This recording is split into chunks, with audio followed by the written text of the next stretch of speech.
रोज एक नई कहानी देखने के लिए चैनल को सब्सक्राइब करें और बेल आइकन दबाना ना भूलें। कोमल की कुछ समय पहले ही शादी हुई थी। उसके ससुराल में सिर्फ उसका पति और उसकी ननद थी, क्योंकि उसके सास ससुर भी काफी समय पहले ही मर गए थे। इसीलिए उसके भाई ने ही अपनी बहन को बहुत प्यार से पाला पोसा था।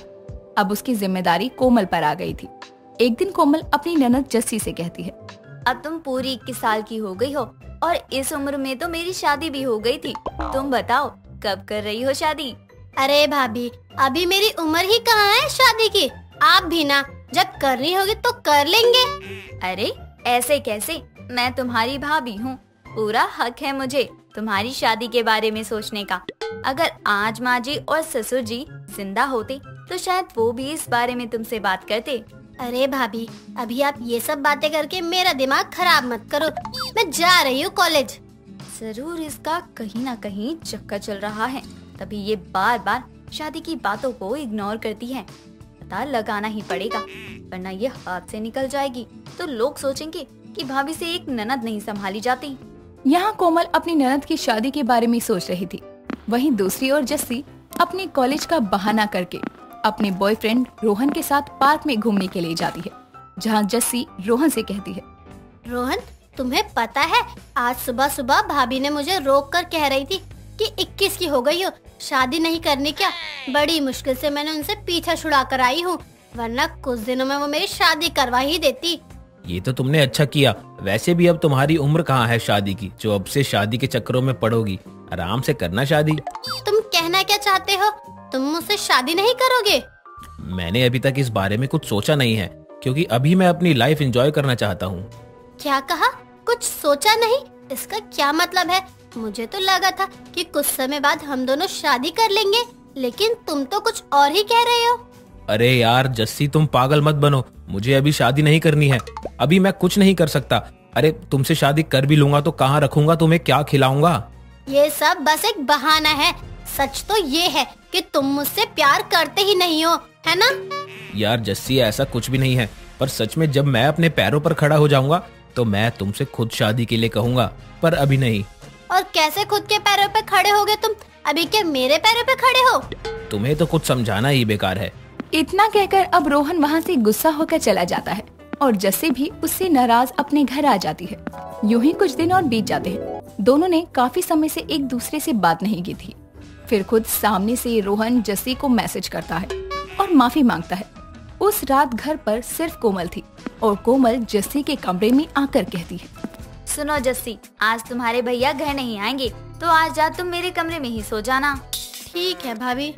अब जस्सी अपनी भाभी के कमरे में सोने के लिए चली जाती है, जिसके बाद रोहन से वो मैसेज पर बातें करती है और रात ज्यादा होने पर कोमल जस्सी से कहती है, अरे जस्सी, लाइट ऑफ कर दो, मुझे नींद नहीं आती जब लाइट ऑन होती है तो। ठीक है भाभी। और एक बात बताओ, तुम इतनी रात को किससे बातें कर रही हो ये मैसेज भेजकर? वो भाभी मेरी एक बहुत अच्छी दोस्त है, उसी से बात कर रही हूँ। ज्यादा देर तक किसी से बातें मत किया करो और सो जाओ अब। हाँ, बस जा रही हूँ सोने, अब सो जाओ। जस्सी इतना कहकर फिर से रोहन से बात करने लगती है। रूम की लाइट तो ऑफ हो जाती है, पर जस्सी के फोन की लाइट और जस्सी के मैसेज पढ़ने और हंसने से कोमल परेशान हो जाती है और वो फिर जस्सी से कहती है, ननद जी, आप तो अपनी इस दोस्त को गुड नाइट कह दो और सो जाओ और मुझे भी सोने दो। हाँ भाभी, बस गुड नाइट ही कर रहे थे हम दोनों एक दूसरे को। अच्छा, गुड नाइट कहने में क्या पूरी रात लग जाती है? 2 शब्द ही तो लिखने हैं। अब जस्सी रोहन को बाय कहकर सो जाती है। यूं ही कुछ दिन और बीत जाते हैं। एक दिन जस्सी की भाभी कोमल रोहन और जस्सी को मिलते हुए और बात करते हुए देख लेती है और जब जस्सी घर वापस आती है तो वो उससे पूछते हुए कहती है, जस्सी, सच सच बताना, सुबह जिस लड़के के साथ तुम घूम रही थी वो तुम्हारा बॉयफ्रेंड था ना? हाँ भाभी, और आपको कैसे पता चला कि वो मेरा बीएफ है? भाभी प्लीज आप भैया को मत बताना, वरना वो मेरा घर से बाहर जाना ही बंद कर देंगे। मैं रोहन से सच में बहुत प्यार करती हूँ। ठीक है, उसके बारे में मैं नहीं बताऊंगी तुम्हारे भैया को, लेकिन तुम्हारा जो ये बॉयफ्रेंड है ना, वो ठीक नहीं है। मैंने उसे कई बार किसी और लड़की के साथ भी घूमते देखा है। वो कहीं तुम्हें धोखा तो नहीं दे रहा है ना, या फिर उस लड़की को धोखा दे रहा है? नहीं भाभी, मेरा रोहन ऐसा नहीं है। वो मुझसे बहुत प्यार करता है आपने जरूर किसी और को ही देखा होगा, वो मेरा रोहन नहीं होगा। ननद जी, मैंने खुद अपनी आंखों से देखा है उसे एक लड़की के साथ घूमते हुए। तुम्हें यकीन करना है तो करो, नहीं करना तो मत करो। मेरी ननद हो तो किसी के प्यार में पागल होने से बची रहो, यही चाहती हूँ मैं। कोमल की बात जस्सी के मन में बैठ जाती है और अब उसे लगता है कि सच में रोहन का किसी से अफेयर है। तभी वो रोहन को कॉल करती है और जैसे ही हेलो कहती है उसे किसी लड़की की आवाज आती है और जस्सी कहती है, कहाँ हो तुम रोहन? मुझे तुमसे मिलकर एक जरूरी बात करनी है।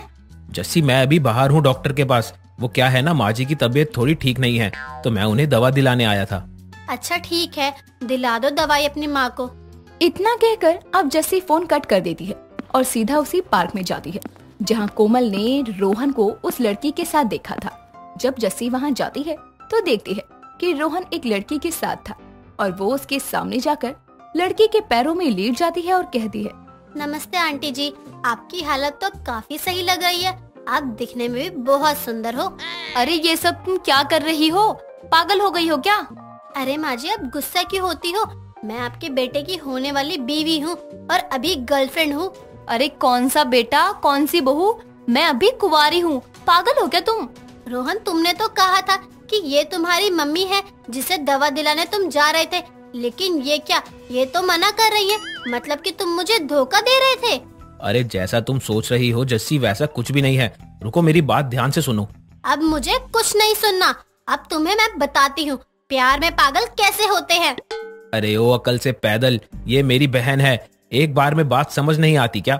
अगर कहता बहन के साथ हूँ तो भी तुम यकीन नहीं करती, इसलिए कहा माँ के साथ हूँ। तभी वहाँ पर जस्सी की भाभी कोमल आ जाती है और कहती है, क्या हुआ यहाँ पर? ये सब क्या हो रहा है? आप जस्सी की भाभी है ना, आप अपनी इस प्यार में पागल नंद को यहाँ से ले जाओ और कह दो इसे कि दोबारा मुझे शक्ल ना दिखाए यहाँ।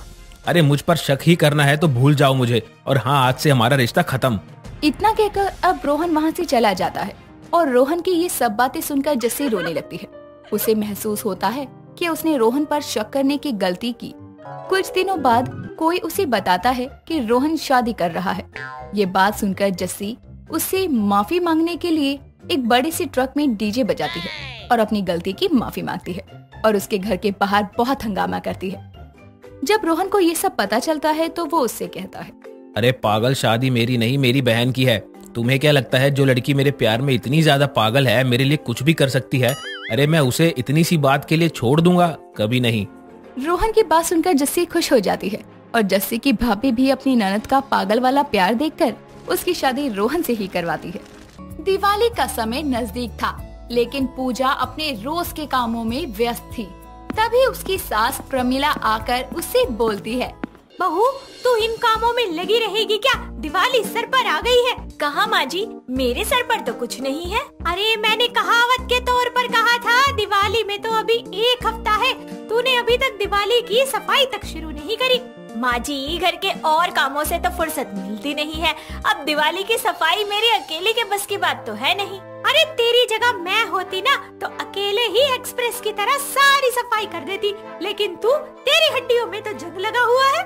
अम्मा जी, मेरे अंदर आपके जितनी ताकत तो है नहीं, इसलिए माफ करना, मैं ये सब कुछ अकेले नहीं कर सकती। अरे अब बस। प्रमिला की बात के बीच में वहाँ उसका बेटा केशव आता है, जो अपनी माँ और बीवी की बहस की वजह पूछता है और बोलता है, क्या हो गया? क्यों आप दोनों फिर से भारत पाकिस्तान की तरह आमने सामने आ गई? बेटा, तेरी इस बीवी को काम करने को बोलता ना तो 36 की जगह 40 बहाने बनाती है, और जो बहस करती है वो अलग। अरे हमने भी तो काम किया है ना अपने ससुराल में, हमने तो कभी नहीं करी ऐसी काम चोरी। केशव, माँ जी को बोल दो कि मैं काम चोरी नहीं कर रही, बस इतना कह रही हूँ कि दिवाली की सफाई मैं अकेले नहीं कर सकती, इसीलिए उनकी मदद चाहिए मुझे। अब केशव बेटा, तू ही बता, भला ये मेरी उम्र है दिवाली की सफाइयाँ करने की? अरे बहू के होते हुए सास काम करे, ये अच्छा लगता है? हाँ, तो आप भी घर में बहू लेकर आई है, नौकरानी नहीं। और वैसे भी ये सब कुछ पुरानी बात है, अब आपको बराबर का काम करवाना होगा। चुप हो जाओ आप दोनों। अरे दिवाली की सफाई की बात है ना, तो इसके लिए काम वाली रख लेंगे, इससे माँ ना आपको और ना पूजा तुमको कोई काम करने की जरूरत नहीं पड़ेगी। हाँ, ये ठीक है। दोनों सास बहू की बहस का फैसला ये निकला कि अब दिवाली की सफाई के लिए नौकरानी रखी जाएगी। लेकिन अब परेशानी ये थी कि नौकरानी मिलेगी कैसे। इसके लिए पूजा ने अपने सभी दोस्तों को बोल दिया कि उनकी नजर में अगर कोई कामवाली हो तो वो उसे उसके घर भेज दे। अगले ही दिन एक डार्लिंग नाम की कामवाली, जी हाँ सही सुना आपने, जो पूजा के घर आकर बोलती है, हेलो मेम साहब, आपका नाम ही है क्या पूजा? हाँ मैं पूजा हूँ, तुम कौन? मैं डार्लिंग। किसकी डार्लिंग? अरे मेम साहब, मैं सबकी डार्लिंग हूँ, मेरा तो नाम ही डार्लिंग है। वो आपकी सहेली है ना चुम्पा मैडम, उन्होंने मुझे भेजा है यहाँ पे काम के वास्ते। चुम्पा नहीं चंपा नाम है उसका। और तुम यहाँ दिवाली की सफाई के लिए आई हो ना, चलो बढ़िया है। ये बताओ कितने पैसे लोगी? 1 हफ्ते का ही काम है, उसके बाद हिसाब बता देना। डोंट वरी मेम साहब, देखो दिवाली पर काम ज्यादा होता है, फिर भी मैं आपको सारे काम का कम करके बताऊंगी। 1 हफ्ते में आप मुझे बस 8,000 दे देना। क्या 8,000? 8,000 सुनकर प्रमिला भी अपने कमरे से बाहर आकर बोलती है, 8,000 रुपए, वो भी 1 हफ्ते के? अरे इतने पैसे में तो मेरी अपनी बहू खुद काम वाली बन के काम कर ले। पागल है क्या? इतने पैसे नहीं देंगे हम उसे।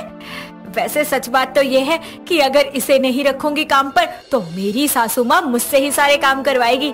अच्छा सुनो डार्लिंग, 8,000 कुछ ज्यादा नहीं है, तुम 7,000 ले लो। देखो ज्यादा बहस मत करो, काम शुरू करते हैं। ठीक है मेम साहब, आपके लिए कर रही हूँ इतने में, वरना बाकी घरों से तो मैंने 10,000 रुपए लिए हैं। अरे डार्लिंग की बच्ची, उनके घर पे दिवाली की सफाई करके आई थी या लाशों की, जो तुझे इतना पैसा दे दिया? ओ माँ जी, आपको क्या पता दिवाली पर कोने कोने की सफाई करना कितना मुश्किल होता है। सही कहा डार्लिंग, कुछ लोगों को ना बस बोलना आता है, बड़ा आसान लगता है उन्हें, लेकिन काम नहीं करवाना होता।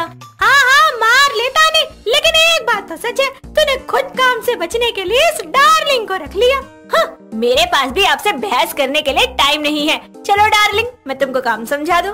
पूजा डार्लिंग को सारा काम समझाकर खुद सोफे पर आराम से बैठ जाती है। तभी डार्लिंग एक टेबल को लेकर हॉल में आती है और बोलती है, मालकिन आज सारे घर के पंखे साफ कर देती हूँ, इनके ऊपर बहुत गंदगी होती है। हाँ ठीक है। डार्लिंग टेबल पर चढ़कर पंखे तक पहुँचने की कोशिश करती है, लेकिन उसका पैर फिसलता है और वो गिरने लगती है। तभी पूजा का पति अचानक से आकर उसको गिरने से बचा लेता है और अपनी गोद में उठाकर नीचे उतारता है। ये देखकर पूजा बोलती है, केशव क्या हो रहा है ये? अंधी हो क्या? दिख नहीं रहा क्या? वो गिरने वाली थी, उसको गिरने से बचाया है। और ये है कौन? कौन है क्या? आपने ही तो बोला था दिवाली की सफाई के लिए काम वाली रख लेना, तो वही है ये डार्लिंग। यार टाइम तो देखा करो, ये यहीं खड़ी है और तुम मुझे डार्लिंग बोल रही हो। मैं डार्लिंग उसको बोल रही हूँ क्योंकि उसका नाम है डार्लिंग। वाओ डार्लिंग, कितना यूनिक नाम है, आई लाइक इट। साहब अंग्रेजी में गाली वाली तो नहीं दे रहे ना? अरे नहीं, मैं कह रहा हूँ तुम्हारा नाम बहुत अच्छा है। मेरा जुगनू भी यही बोलता है मेरे को कि डार्लिंग तेरा नाम मुझे बहुत अच्छा लगता है। हो गई आप दोनों में नाम की चर्चा, तो श्रीमती डार्लिंग जी जरा काम पर लग जाइए। ठीक है मालकिन, काम तो मैं कर देगी, पर मेरा हाथ नहीं पहुंच रहा ना पंखे तक, तो बताओ क्या करूं? जितनी जुबान बढ़ाई है उतनी हाइट भी बढ़ा लेती, अच्छा होता। अरे कोई नहीं, लाओ ये पंखा मैं साफ कर देता हूँ। केशव डार्लिंग की मदद करने के लिए खुद पंखा साफ कर देता है। ये देखकर पूजा गुस्से में बोलती है, पंखा साफ करके जरा मेरे कमरे में आना, मुझे तुमसे कुछ बात करनी है। बेचारा केशव अपनी बीवी की घूरती आंखों को देखकर डर जाता है और जल्दी से पंखा साफ करके अपने कमरे में जाता है, जहां पूजा हाथों में झाड़ू लेकर उससे बोलती है, आज तक मेरी मदद के लिए तो आपने कभी चम्मच साफ नहीं किया और एक काम वाले की मदद करने के लिए पूरा पंखा साफ कर दिया। अब तुम्हारी सफाई तो मैं करती हूँ। पूजा झाड़ू से केशव की फुर्सत से पिटाई करती है और बेचारा केशव पंखे की तरह वो भी चमक जाता है। थोड़ी देर में डार्लिंग उनके कमरे में साफ सफाई करने आती है और कांच की टेबल पर गुलदस्तों को देखकर बोलती है, मेम साहब ये कांच की टेबल मुझसे साफ नहीं होगी, कुछ टूट वूट जाएगा तो? डार्लिंग जब ढंग से काम नहीं करोगी तो टूटेगा ही ना। अब चुपचाप सफाई करो और ये काम चोरी करना बंद करो, मैं भी आती हूँ। पूजा के जाने के बाद डार्लिंग डर डर कर कांच की चीजों की सफाई करने लगती है। तभी टेबल पर रखे गुलदस्ते पर उसका हाथ लगता है और वो गिरने ही वाला होता है कि तभी बेड पर लेटा केशव उसको भी गिरने से बचा लेता है। ये देखकर डार्लिंग बोलती है, साहब आप तो गिरने से बचाने में एक्सपर्ट हो, पर देखो ना, मैंने मालकिन को बोला था मेरे से ये साफ नहीं होगी, फिर भी जानबूझ के करवा रही थी। अभी कुछ टूट जाता तो मुझे ही बोलेगी। अरे तो ध्यान से करो ना, रुको मैं बताता हूँ कैसे करना है। केशव टेबल को साफ करके बताने लगता है। तभी कमरे में पूजा आती है और एक बार फिर से केशव को डार्लिंग की मदद करता देखकर बोलती है, अरे वाह, आप उसके लिए टेबल भी साफ कर रहे हैं। Very good, I like it baby. Darling तुम 1 मिनट यहीं रुकना, मैं आती हूँ। पूजा अपने पर्स से 1000 रुपए निकाल कर लाती है और डार्लिंग को देते हुए बोलती है, डार्लिंग ये लो 1000 रुपए। हफ्ते के 7 दिन होते हैं और 7 दिन के हिसाब से 7000, यानी कि तुम्हारे हर दिन का 1000। तो अब ये पकड़ो 1 दिन के 1000 रुपए और यहाँ से जाओ और दोबारा मत आना। अरे पर मीम साहब हुआ क्या? काम पसंद नहीं आया क्या मेरा? काम किया हो तुमने तब पसंद आएगा ना। और वैसे भी मुझे फ्री का सर्वेंट मिल चुका है, तो अब तुम्हारी कोई जरूरत नहीं है। ठीक है, मेरे को क्या है, वैसे भी मेरे को काम की कमी नहीं है। डार्लिंग के जाने के बाद पूजा हाथों में झाड़ू लिए केशव को घूर रही होती है। तभी वो बेचारा अपनी सफाई पेश करते हुए बोलता है, डार्लिंग, ओ सॉरी बेबी, मैं बस उसको बता रहा था कि कैसे साफ करना है, उसकी मदद नहीं कर रहा था, सच्ची तुम्हारी कसम। अच्छा जी, आप उसे बता रहे थे कि काम कैसे करना है। चलो अच्छा है, आपको तो पता ही है कि काम कैसे करना है। अब दिवाली की सारी सफाई आप करोगे, और अगर किए आपने ड्रामे तो ये झाड़ू देख रहे हो ना मेरे हाथ में, मैं आपकी सफाई कर दूंगी। पर बेबी, अच्छा ठीक है, करता हूँ। पूजा पंखों, खिड़कियों, दरवाजों और घर के हर कोने कोने की सफाई झाड़ू की नोक पर करवा रही होती है। तभी उसकी सास आती है और अपने बेटे को काम करता देखकर बोलती है, अरे केशव, अरे तू क्यों फटके पटके मार रहा है? डार्लिंग कहाँ मर गई? केशव ने कहा कि दिवाली की सारी सफाई वो खुद करेंगे, इसलिए मैंने डार्लिंग को रफा दफा कर दिया। आपको कोई प्रॉब्लम है सासू माँ? प्रमिला भी अपनी बहू के हाथों में झाड़ू देखकर डर के बोलती है, नहीं बहू, सही किया, कर लेगा ये सारी सफाई। अजी आप रुक क्यों गए? जल्दी जल्दी हाथ चलाइए। देखिए वो वाला कोना रह गया, और अभी सारा घर साफ करके लाइट्स भी लगानी है दिवाली की। बेचारा केशव दिवाली की सफाई करते करते उसका खुद दिवाला निकल जाता है, लेकिन अब वो कर भी क्या सकता था। बीवी के हाथ में झाड़ू हो तो अच्छे अच्छे पतियों की हवा निकल ही जाती है।